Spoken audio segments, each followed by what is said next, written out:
Hey, what's up, Summit? My name is Matt McCann. I'm the junior high director here at Calvary Church, if I haven't met you yet. And I have to say, ever since I've been on staff with Calvary, I have wanted to be a student of Summit just because I share an office with Sam, and I think Sam's super cool. And so I'm jealous of you guys that you get to hang out with him on a regular basis, even though Sam makes fun of me all the time. Totally fine. So anyways, I think you guys are great. Shout out to Trevor. Dab. I'm going to do a couple dabs for Trevor there. Anyways, Sam wanted to do some talks this summer with you guys on the red letters of Jesus, so the words of Jesus, and then the black letters of Jesus, so the actions that he did.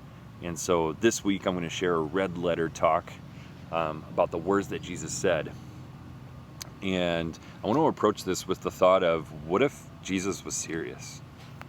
Just kind of in the back of my mind. And it's an interesting question, right? Like when you reflect on the words that Jesus taught, what if he was serious? And so when I think of the red letters, the things that he said, I go to the Sermon on the Mount. So this is found in the book of Matthew, chapters 5 through 7. And he just got his ministry going. He's earned the right to be heard because he's done a bunch of miracles up to this point, and now people are wanting to know, what does he have to say? So this is when Jesus shares his thoughts on the kingdom of heaven. All right, all you sinners, come with me. It's time to pay the piper. Okay, so it wasn't quite like that, but Jesus is sharing something very interesting that challenged the way people thought during his time. So during his time, the crowd that was around Jesus, if Jesus was the Messiah that they think he is, they had a few thoughts already of who he would be. And a few are like, he's going to be this mighty warrior that overthrows everything, right? Or like this mighty king that establishes his kingdom here and now. And during Jesus' ministry, he had a different idea of what the kingdom of heaven would look like. Now, he is going to come back, and he is going to be a mighty warrior and a mighty king, and he's going to set up his kingdom. But we see that in Revelation, and so the book of Revelation sort of like, stay tuned. We'll be right back.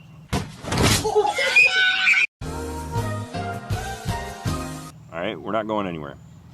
But during his time, during his ministry, he's trying to get the people to understand a different idea of what the kingdom of heaven looks like. So that's where we get the Sermon on the Mount, and this famous sermon, and a few key things that I think are helpful to understand. So it starts off with the Beatitudes, and the Beatitudes are like this countercultural type of behavior. Blessed are the poor, blessed are the meek. It's just different. And then he goes into, after that, he goes into these statements, these 6 statements, and he starts at each one of them off with, you've heard that it's been said, but, and so he's like describing, like, you may understand this topic this way, but I'm going to turn it on its head. Like, I'm going to flip it upside down. I need you to understand it a different way. And then from there, he goes into a few behaviors that we all do. So he talks about giving, praying, and fasting. And he wants us to think about these behaviors differently as well. And so he wraps up his famous sermon, all right, wraps it up with this truly like terrifying statement. He says, not everyone who says to me, Lord, Lord, will enter the kingdom of heaven. And you might be thinking, well, of course, like, I'll do more than just say I believe. Like, I'm going to do more than just say Jesus is Lord.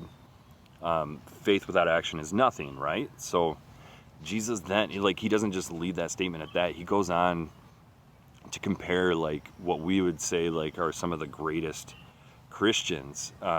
Because not only are they going to say, Lord, Lord, they're also going to be proclaiming good news. They're also going to be casting out demons, and they're also going to be performing miracles. Now, I've never casted out a demon before, and I have yet to perform a miracle. But according to Jesus' words, There are some who do those things and still don't get it in the kingdom of heaven. Now, why is that? And again, we're approaching this, right? Like, what if what Jesus has said was, what if he was serious?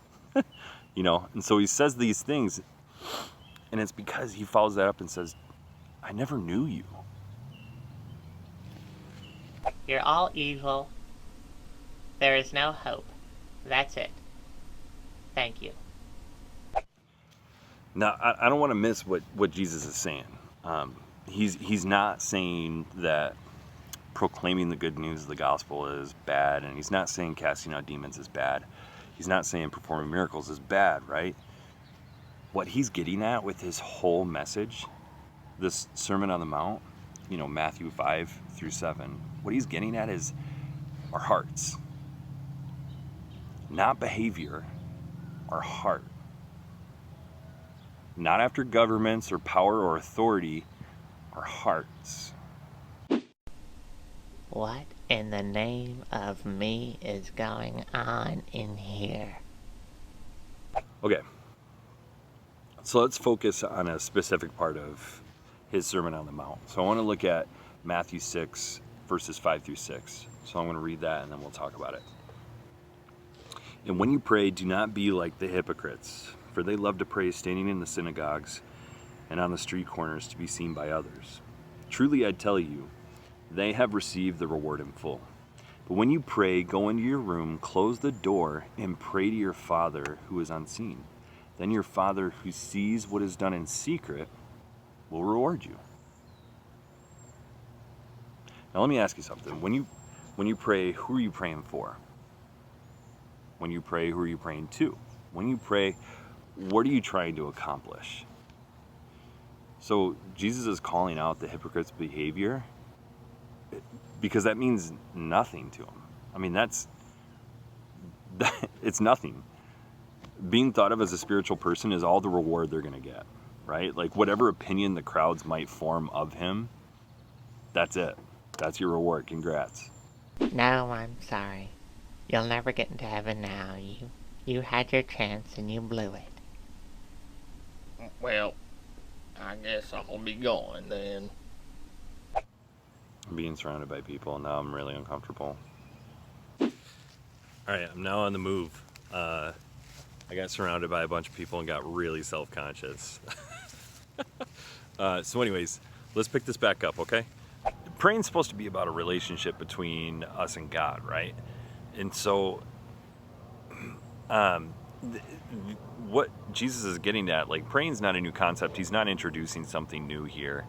And this sounds like, you know, a common problem that we have today of, like, we care a lot about what people think of us. You know, you think of our Instagram, social media kind of culture where, like, I'm going to project the image that I want people to think of when they think of me, but that's not real, right?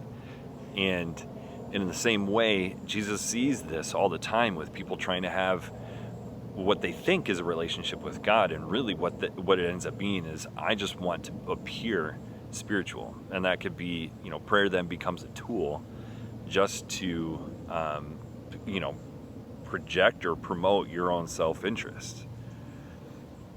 So he's saying, stop, what are you doing?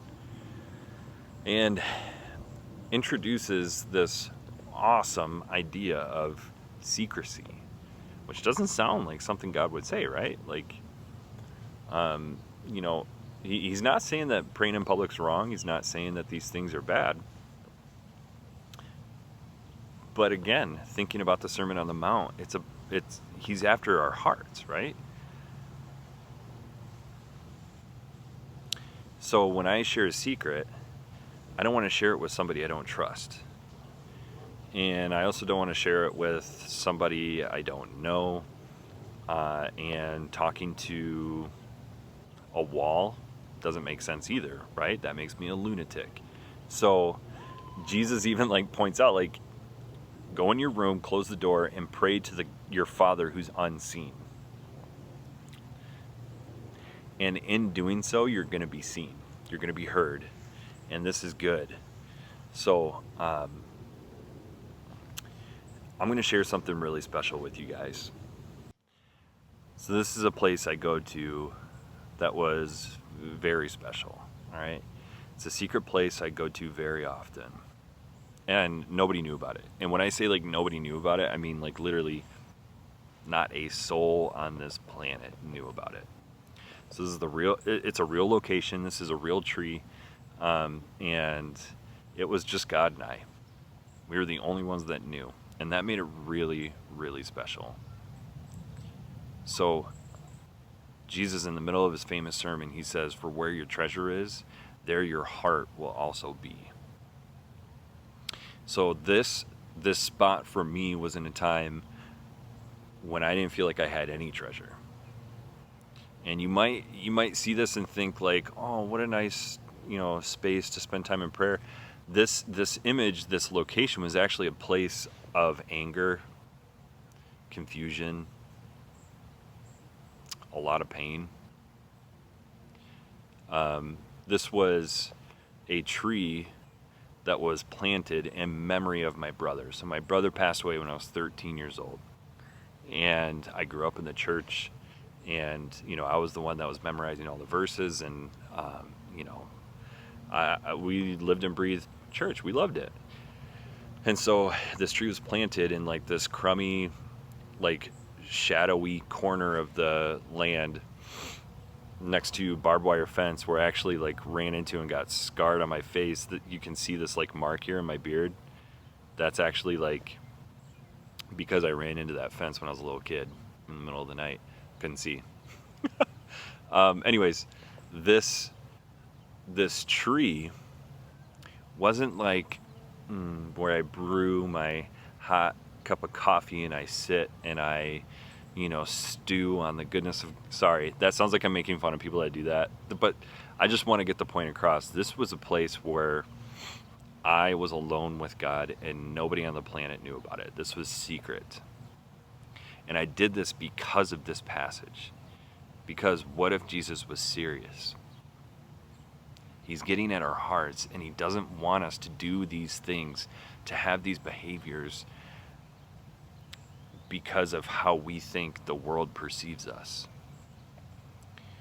He's doing this because this is the gospel. For me, this was how I was being healed. This is how I was being heard. This is how I dealt with my sadness and my grief, sitting alone with God when I didn't have to perform or say the right thing or feel the pressure to lead really well even when things are hard, right?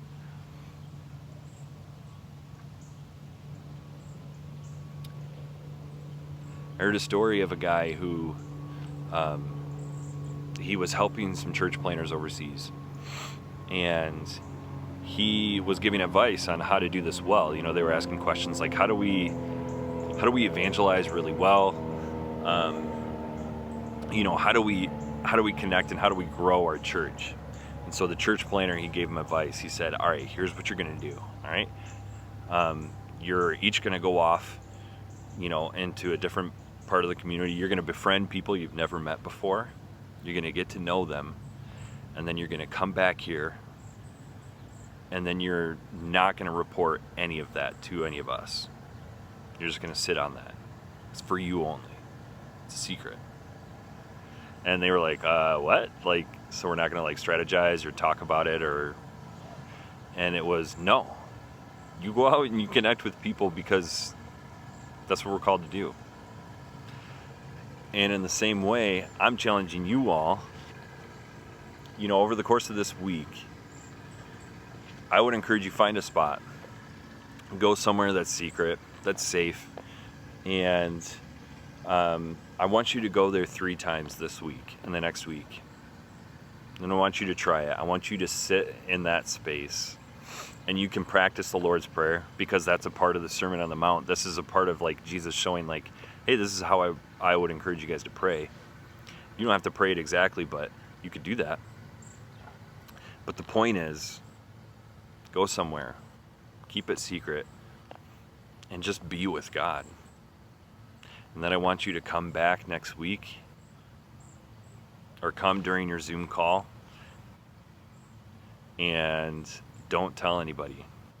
about what you did. Don't share this with anyone in Summit, because I don't want you to do your quiet time or your devos or your prayers or whatever, your journaling, for the purpose of sharing that with others. It's okay to have some things that are just with you and God. I've done this a few times in my life. I shared one of them, going to this tree. And it is a truly special time that was absolutely necessary. It contributed to probably the biggest growth I've ever had in my own faith. And that's because it was a sweet, special time that wasn't about anybody else except me and him. And I really hope you guys get to experience that too. So again, what if Jesus was serious?